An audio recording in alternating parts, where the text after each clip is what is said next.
Easy චීසි පැස්තා හදමුද? ඔන්න වෙනද වගේම රසම රස රෙසිපි එකක් අරගෙන ආවා. මේක අපේ පැස්ත පෙරතයොන්ට.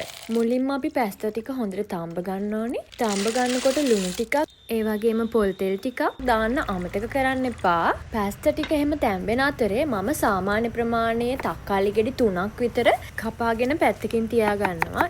සුදු ලුණු වලුත් අපි බික් 5ක් 6ක් මේ වගේ චූටි චූටි කෑලි වලට කපලා පැත්තකින් තියාගමු.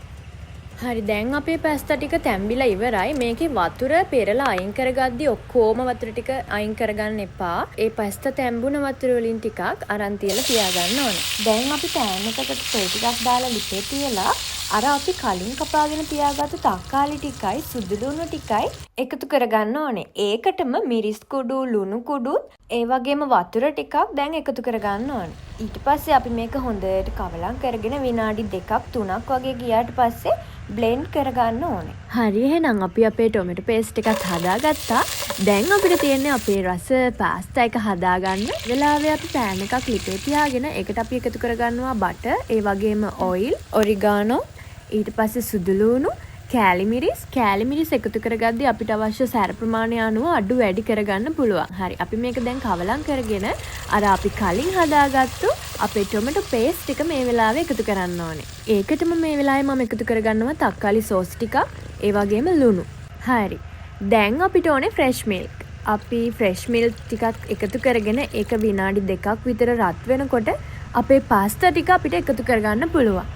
පාස්තා ටිකත් අපි එකතු කරගත්තට පස්සේ අපිට ඕන වෙනවා අපි අර කලින් අරන් තියාගත්තනේ පැස්තා තම්බනකොට ඉතුරු කරගත්තු වතුර ටිකක්. අන්න ඒ වතුර ටික අපි දැන් එකතු කරන්න ඕනේ. දැන් අපි මේක ටිකක් කවලම් කරගෙන එකතු කරන්න ඕනේ චීස්. මේ වෙලාවේදී අපිට කැමති ප්‍රමාණයක් චීස් එකතු කරගන්න පුළුවන්. චීස් එකතු කරන ප්‍රමාණය වැඩි වෙන තරමට ඉතින් රසයි. පැස්තා කියන්නේ ඉතින් ලොකු පොඩි ભેදයක් නෑ, හැමෝම කන්න කැමති කෑමක්. ඒ වගේම පැස්තා හදන ක්‍රම ගොඩාක් තියෙනවා. මේකත් ඒක ක්‍රමයක් විතරයි. මේක ඉතින් ගොඩක්ම චීස් රසට, කිරි රසට හැපෙන රෙසිපි එකක්.